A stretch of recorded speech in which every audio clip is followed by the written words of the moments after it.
United states of అమెరికాకు మిత్ర దేశాలు డొనాల్డ్ ట్రంప్ తీసుకొస్తున్న కార్యనిర్వహణ చట్టాలను ఈ పెద్ద మనిషి దౌర్జన్యాన్ని చూసి మీతో స్నేహం శాపం అంటున్నారు. మీ స్నేహం మాకొద్దు అంటున్నారు. ఇండియా యుఎస్ఏ మధ్య 2014 నుండి వ్యూహాత్మకమైన సంబంధాలు పెరిగాయి. క్వాడ్ లో ఇండియా యుఎస్ఏ కు వ్యూహాత్మకమైన అంటే స్ట్రాటజిక్ పార్ట్నర్ గా ఉంది. చైనాకు కౌంటర్ ఇవ్వడానికి ఇండియా సపోర్ట్ యుఎస్ఏ కు కావాలి. 2016 లో ఇండియా యుఎస్ఏ తో డిఫెన్స్ పార్ట్నర్షిప్ కూడా చేసుకుంది. బట్ ఇప్పుడు ఇండియా యుఎస్ఏ మధ్య వ్యాపార యుద్ధం జరుగుతోంది. మనపై 50% one of the highest tariff వేశారు. మోడీ గారు ట్రంప్ తో ఫోన్ లో మాట్లాడడం లేదు. ఎందుకంటే మోడీ గారు ఒకటి మాట్లాడితే మీడియా ముందు ట్రంప్ ఒకటి చెబుతాడు, మాక్ చేస్తాడు, ట్రోల్ చేస్తాడు. కాబట్టి ట్రంప్ పాకిస్తాన్ ను ప్యాంపర్ చేస్తున్నాడు. ఇప్పటికే 3 సార్లు ఆసిమ్ మునీర్ ను ఆహ్వానించాడు. ఆపరేషన్ సింధూర్ లో ఇండియా యొక్క యుద్ధ విమానాలు లేసిపోయాయి అన్నట్లు భారత పరువు మర్యాదలు చాలా సార్లు తీశాడు. ఇండియా ఎనిమీస్ తో ఎంగేజ్ అవుతున్నాడు. క్లియర్ గా he's losing not only India but West Europe also. ఈ రోజు ఈ పెద్ద మనిషి గ్రీన్లాండ్ ఆక్రమణను అడ్డుకున్నారు అని చెప్పి పాపం 8 యూరోప్ దేశాలపై 10% అదనంగా టారిఫ్ వేశాడు. Denmark, Norway, Sweden, France, Germany, UK, Netherlands, Finland 8 దేశాలపై టారిఫ్ వేశాడు. ఈ 8 దేశాలు యుఎస్ఏ పై చాలా కోపంగా ఉన్నాయి. ఆల్రెడీ వీళ్ళపై 25% టారిఫ్ ఉంది. ఇప్పుడు అదనంగా 10%. గ్రీన్లాండ్ నాకివ్వరా అని చెప్పి చిన్న పిల్లల్లా ఇంకొక 10% వేశాడు. ఫ్రాన్స్ నాటో నుండి విడిపోవడానికి తమ పార్లమెంట్ లో బిల్ ను పాస్ చేసింది. వెస్ట్ యూరోప్ లో యుఎస్ఏ డామినేషన్ ఏంటి అంటున్నారు ఫ్రాన్స్ ప్రజలు. రాను రాను అమెరికా ఇంపీరియలిస్టిక్ గా అంటే ఆక్రమణవాదిగా మారుతోందని ఫ్రాన్స్ ఆరోపిస్తోంది. వరల్డ్ వార్ 2 లో ఇదే ఫ్రాన్స్ ను కాపాడడానికి యుఎస్ఏ తమ సైన్యాన్ని పంపింది. యుఎస్ఏ 2003 లో ఇరాక్ పై కవాతు చేయడంలో ఫ్రాన్స్ సహాయపడింది. ఆఫ్ఘనిస్తాన్, ఇరాక్, ఇరాన్ ఇలా అన్ని యుద్ధాల్లో ఫ్రాన్స్ యుఎస్ఏ కు సపోర్ట్ చేసింది. అయితే ఇప్పుడు ట్రంప్, ఇమాన్యుయల్ మాక్రాన్ మధ్య మాటల యుద్ధం జరుగుతోంది. ట్రంప్ మాక్రాన్ ను మీడియా ముందే ఎగతాళి చేస్తున్నాడు. కెనడా దగ్గరకు వస్తే కెనడా యుఎస్ఏ దేశాలు ఎప్పటికీ విడిపోవు అనుకున్నాం. కల్చరలీ, జియోగ్రఫికలీ అన్ని విధాలుగా ఇద్దరి ఐడియాలజీ ఒకటే. నిన్న కెనడా ప్రధాని మార్క్ కార్నే చైనాకు వెళ్ళాడు. చైనాతో వ్యాపార ఒప్పందం చేసుకున్నాడు. న్యూ వరల్డ్ ఆర్డర్ రావాలి అన్నాడు. చైనా కొత్త చట్టాలను రాయాలి అన్నాడు. తమ ట్రేడ్ ను డైవర్సిఫై చేస్తున్నాడు. యుఎస్ఏ కెనడాతో 8000 కిలోమీటర్ల బార్డర్ ను షేర్ చేసుకుంటోంది. కెనడా చైనా వైపు టిల్ట్ అవ్వడం యుఎస్ఏ కు మంచి న్యూస్ కాదు. ఇండియా సైలెంట్ గా యుఎస్ఏ పై 30% టారిఫ్ వేసింది. ఈ విషయం చాలా మందికి తెలియదు. అసలేం జరిగింది అంటే ట్రంప్ లాస్ట్ ఇయర్ ఆగస్ట్ లో ఇండియాపై 50% టారిఫ్ వేసినప్పుడు మనం యుఎస్ఏ నుండి ఇంపోర్ట్ చేసుకునే పల్సస్, చిక్ పీస్ అంటే పప్పు దినుసులు, ఎల్లో దాల్ పై మనం కూడా 30% టారిఫ్ వేశాం. కట్ చేస్తే ఇండియన్ టారిఫ్ కారణంగా యుఎస్ఏ రైతులు నష్టపోయారు. యుఎస్ఏలో అత్యధికంగా పప్పులను ఉత్పత్తి చేసే రాష్ట్రాలు నార్త్ డొకాటా, మోంటనా. ఈ 2 రాజ్యాలకు చెందిన సెనేటర్స్ అయిన కెవిన్ క్రామర్, స్టీవ్ డైనిస్ ఇద్దరు ట్రంప్ ఒక లేఖ రాశారు. నవంబర్ 1, 2025 నుండి మా యొక్క పంటలపై 30% టారిఫ్ ను ఇండియా వేసింది. మా యొక్క హై క్వాలిటీ పల్సెస్ ను ఇండియా మాత్రమే కొంటుంది. ఈ టారిఫ్ కారణంగా మేము నష్టపోతున్నాము.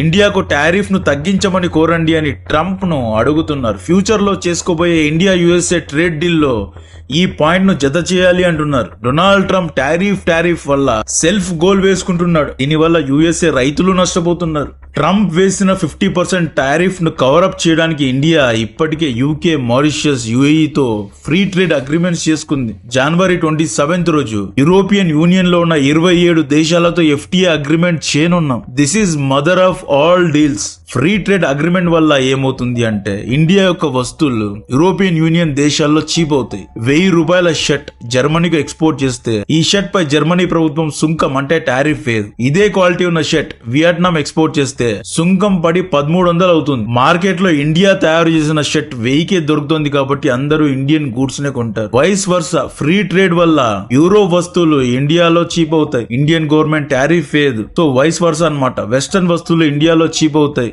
ఇండియన్ మ్యానుఫ్యాక్చరర్స్ పై ఒత్తిడి పడుతుంది. అయితే 27 దేశాల్లో టారిఫ్ లేకపోతే ఇండియన్ ఎక్స్పోర్ట్స్ అమాంతంగా పెరుగుతాయి. FTAలో భాగంగా యూరోప్ కంపెనీస్ ఇండియాలో ఫ్యాక్టరీస్ ను ఓపెన్ చేస్తాయి. ఇండియన్ కంపెనీస్ యూరోప్ లో ఫ్యాక్టరీస్ పెడతాయి. జర్మనీలో ఇండియన్స్ కు ఉద్యోగ అవకాశాలు వస్తాయి. జనవరి 27 రోజు FTA డీల్ క్లోజ్ అయిన తర్వాత ఏ దేశంలో ఎక్కువ జాబ్ ఆపర్చునిటీస్ వస్తాయి అనేది డీటెయిల్ గా చెప్తా. బేసికలీ ఇన్ని ట్రేడ్ అగ్రిమెంట్స్ ఎందుకు అంటే యుఎస్ఏ టారిఫ్ వల్ల వచ్చే నష్టాలను పూడ్చడానికి ట్రేడ్ ను మనం డైవర్సిఫై చేస్తున్నాం. యూరోప్ మార్కెట్స్ లో చొచ్చుకుపోతున్నాం. ముఖ్యంగా టెక్స్టైల్స్ అంటే బట్టలు, ఫార్మా అంటే మందులు, ఐటీ సర్వీసెస్ అంటే software, technology, artificial intelligence and electronic goods. ఈ వస్తువులు ఎఫ్టీఏ డీల్ తర్వాత మనం యూరోప్ లో ఎక్స్పోర్ట్ చేస్తే మన వస్తువులు చైనా వస్తువుల కంటే మార్కెట్ లో చీప్ అవుతాయి. దీనివల్ల చైనా వ్యాపారం కూడా దెబ్బతింటుంది. ఇండియా ఈ స్లో బట్ షూర్. మన ఆర్థిక వ్యవస్థను ఏనుగుతో పోలుస్తూ ఉంటారు. స్లోగా వచ్చిన ఇంపాక్ట్ క్రియేట్ చేయగలం. మొత్తం యూరోప్ లో ఎక్కడ చూసినా ఇండియన్సే ఉంటారు. యూనివర్సిటీస్ లో ఇండియన్ స్టూడెంట్సే చదువుతూ ఉంటారు. యూరోపియన్ ప్రజలు ఎక్స్ట్రీమ్ వోక్ భావాజాలంతో, సూడో ఫెమినిజంతో అండ్ ఈ ఎల్జిబిటి గ్యాంగ్ వల్ల పాపం వీళ్ళు పిల్లల్నే కనలేదు. ఐటీ, మెడిసిన్, ఫార్మా ఇలాంటి రంగాల్లో పనిచేయడానికి వారి దగ్గర యువతే లేరు. Indian students are very good at English. Fluent గా ఇంగ్లీష్ లో మనం మాట్లాడతాం. చైనీస్ కు ఇంగ్లీష్ రాదు అండ్ చైనీస్ యువత తమ దేశాల్లోనే పని చేయడానికి ఇష్టపడతారు. ఇక్కడ ఇండియన్ యూత్ కు ఒక పాయింట్ వచ్చింది. Indian students programming, software development, AI and cloud computing ఇలా అన్ని విభాగాల్లో టెక్నికల్ నాలెడ్జ్ లో చాలా స్ట్రాంగ్ గా ఉంటారు. అరబ్ స్టూడెంట్స్ లో 30% అర్తిస్ ఫ్లాట్ బ్యాచ్, 60% చాలా పోర్, 10% మాత్రమే స్ట్రాంగ్ గా టెక్నికలీ ఉంటారు. ఇక్కడ ఇంకొక పాయింట్ ఇండియన్ యువతకు వచ్చింది. ఇండియన్ వర్కర్స్ ఫ్లెక్సిబుల్ గా, అడాప్టబుల్ గా ఉంటారు. సింపుల్ గా చెప్పాలి అంటే లాంగ్ వర్కింగ్ అవర్స్, ఫ్లెక్సిబుల్ గా ఇంటర్నేషనల్ టీమ్ తో బ్లెండ్ అయ్యి మనోళ్ళు పని చేస్తారు. సాటర్డే సండేస్ ప్రొడక్షన్ ఉంది, డిప్లాయ్మెంట్ ఉంది అంటే మనం పని చేస్తాం. ఇష్యూ వచ్చింది అంటే నైట్ కూడా టెస్టింగ్ చేయడానికి రెడీగా ఉంటాం. కష్టపడి పని చేస్తాము కాబట్టే ఇండియన్ స్టూడెంట్స్ ఇండియన్ వర్కర్స్ ను ప్రిఫర్ చేస్తారు. ఆఫ్రికన్, సౌత్ ఏషియన్స్ మనలాగా పని చేయరు. సుదాన్, లిబియా వాళ్ళు హోప్లెస్. 5 to 10% మాత్రమే బాగా ఉంటారు. బట్ మిగతా వాళ్ళందరూ మనలాగా ఫ్లెక్సిబుల్ గా పనిచేయరు. గల్ఫ్ దేశాలకు దగ్గరకు వస్తే కూడా గల్ఫ్ దేశాల్లో కూడా Indians they domination. Being in construction background, నేను గల్ఫ్ దేశాల్లో చేసిన ప్రాజెక్ట్ లో 90% ఇండియన్సే ఉంటారు. 5% అరబ్స్, 1% చైనీస్, 4% సుదాన్, పాలస్తీన్ అలా ఈ బ్యాచ్ ఉంటారు. Design, engineering, management and execution లో ఇండియన్సే ఎక్కువగా ఉంటారు. Because of all these reasons UAE, Germany, UK, France, even USA Indian వీసాను అప్రూవ్ చేస్తుంది. ఇండియన్ వర్కర్స్ నే ప్రిఫర్ చేస్తారు. ఇప్పుడు ఒక బ్యాచ్ కామెంట్స్ లో ఇండియాకు జాకీలు వేయద్దు అంటున్నారు. అలాంటి వాళ్ళకు జర్మన్ ఛాన్సలర్ మర్జ్ గారు మొన్న వచ్చారు కదా, 2 days బ్యాక్ ఇండియా వచ్చినప్పుడు జరిగిన కొన్ని విషయాలు మాట్లాడతా. మర్జ్ ఏమన్నారు, ఇక నుండి ఇండియన్ స్టూడెంట్స్ పై ట్రాన్సిట్ వీసాను రద్దు చేస్తాను అన్నారు. ట్రాన్సిట్ వీసా అంటే ఏంటి అంటే, ఉదాహరణకు రవి హైదరాబాద్ నుండి ప్యారిస్ కు వెళ్ళాలి. కనెక్టింగ్ ఫ్లైట్ బుక్ చేశాడు. జర్మనీ యొక్క ఫ్రాంక్ఫర్ట్ లో లేఓవర్ ఉంది. ఇంతకు ముందు జస్ట్ ఫ్రాంక్ఫర్ట్ లో లేఓవర్ కోసం ల్యాండ్ అయినా, ఎయిర్పోర్ట్ దాటి బయటకు వెళ్ళకపోయినా, జస్ట్ ఎయిర్పోర్ట్ లో, జర్మన్ ఎయిర్పోర్ట్ లో కూర్చున్న జర్మనీ అథారిటీ ద్వారా ట్రాన్సిట్ వీసాను అప్లై చేసుకొని పెట్టుకోవాలి. ఇప్పుడు ఈ ట్రాన్సిట్ వీసా రద్దు చేస్తే ఏమవుతుంది, రవి లాంటి చాలా మంది నెదర్లాండ్స్, ఫ్రాన్స్ కు వెళ్ళాలి అంటే వయా ఫ్రాంక్ఫర్ట్, మునిక్ ద్వారానే వెళ్తారు. దీనివల్ల జర్మన్ ఎయిర్పోర్ట్స్ లో ట్రాఫిక్ పెరుగుతుంది, బిజినెస్ ట్రిప్స్ పెరుగుతాయి, పీపుల్ టు పీపుల్ కనెక్టివిటీ పెరుగుతుంది. మర్జ్ ఇండియాలో జర్మన్ లాంగ్వేజ్ నేర్చుకునే స్టూడెంట్స్ తో కూడా కలిశారు. ఇండియాకు వీసా రిస్ట్రిక్షన్స్ తగ్గిస్తాను అని హామీ ఇచ్చారు. జాబ్స్ ను కల్పిస్తాను అంటున్నారు. వైస్ వర్సా, ఇండియా వల్ల జర్మనీకి కూడా లాభం ఉంది. ఎందుకు అన్ని దేశాలు యుఎస్ఏతో దూరం అవుతున్నారు అంటే దీన్ని సింపుల్ గా ఎక్స్ప్లెయిన్ చేస్తా. యుఎస్ఏకు $38 trillion అప్పు ఉంది. Despite of being a super power, America $38 trillion అప్పు పెట్టుకొని ఉంది. ఎందుకు ఇంత అప్పు చేశారు అంటే, అమెరికా రెవెన్యూలో, ఎక్స్పోర్ట్స్ లో డెఫిసిట్ లో ఉంది, లోటులో ఉంది. అమెరికా ఆదాయం $5.1 trillion అయితే ఖర్చు $7.1 trillion. మొన్ననే ట్రంప్ డిఫెన్స్ కోసం $1.5 trillion ప్రకటించాడు. యుఎస్ఏ ఎక్స్పోర్ట్స్ $3 trillion అయితే ఇంపోర్ట్స్ $4.1 trillion. వచ్చేదానికంటే పోయేదే ఎక్కువ.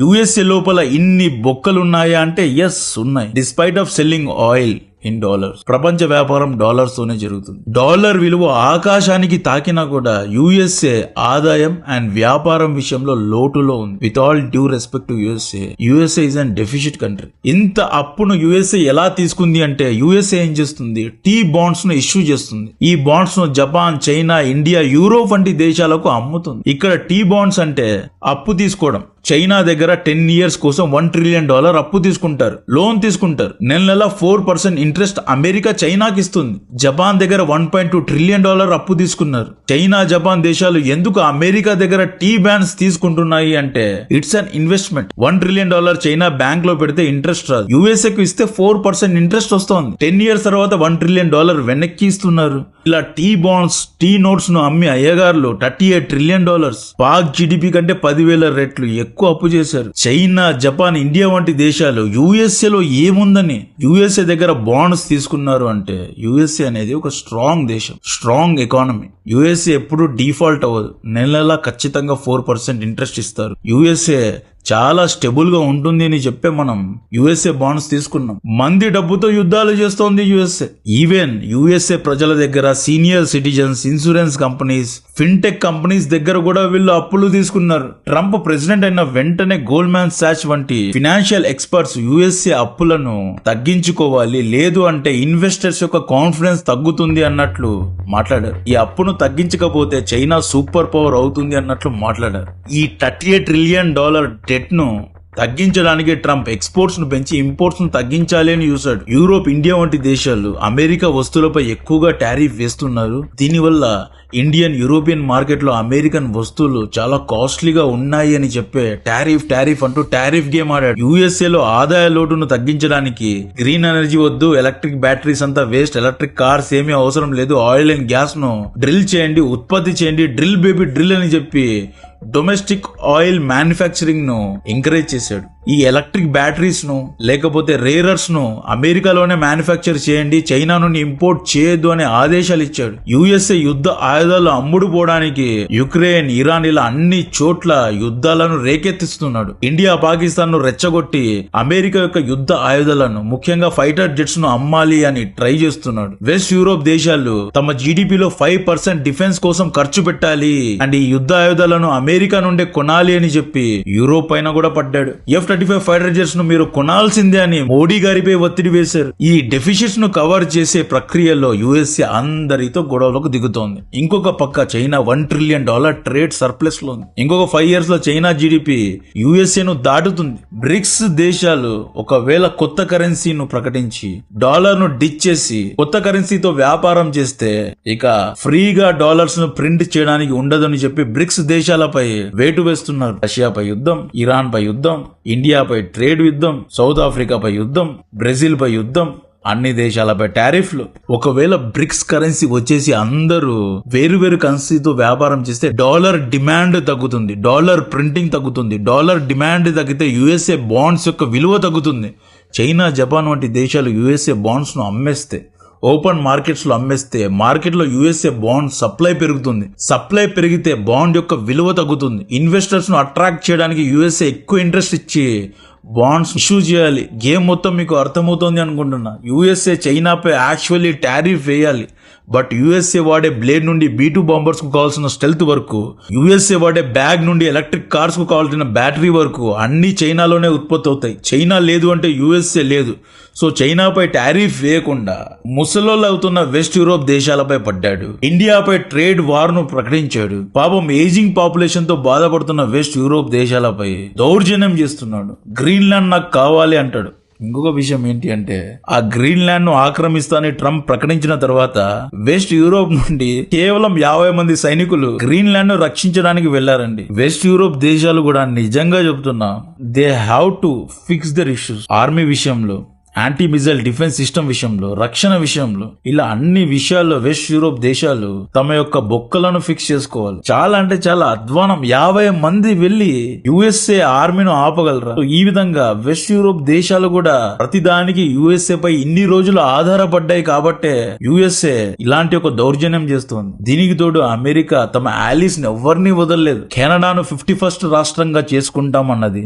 జపాన్ పై 30% టారిఫ్, కెనడాపై 25% టారిఫ్, EU పై 35% టారిఫ్, ఇండియాపై 50% టారిఫ్. వీటన్నిటి యొక్క అమాల్గమేషంలో USA ఆలీస్ అందరూ మాకు USA తో స్నేహం వద్దు అన్నట్లు China, Russia, India in fact BRICS తో ఎంగేజ్ అవుతున్నారు. అంటే జియో పాలిటిక్స్ లో పవర్ ను బ్యాలెన్స్ చేయడానికి చైనా వైపు టిల్ట్ అవుతున్నారు, ఇండియా వైపు టిల్ట్ అవుతున్నారు. ఏషియాలో తమ యొక్క పవర్ ను పెంచడానికి ఇండియాతో ఫ్రీ ట్రేడ్ అగ్రిమెంట్స్ చేస్తున్నారు. ఇండియా యొక్క మార్కెట్ లో చొచ్చుపోవడానికి ఇండియాతో ఎంగేజ్ అవుతున్నారు. సో ఈ విధంగా అందరూ తమ తమ కార్డ్స్ ను ఆడుతున్నారు. ట్రంప్ ఇంటర్నేషనల్ మీడియా ముందు వెస్ట్ యూరోప్ నాయకుల్ని మాక్ చేస్తూ ఉంటాడు, అంటే ట్రోల్ చేస్తూ ఉంటాడు అన్నమాట.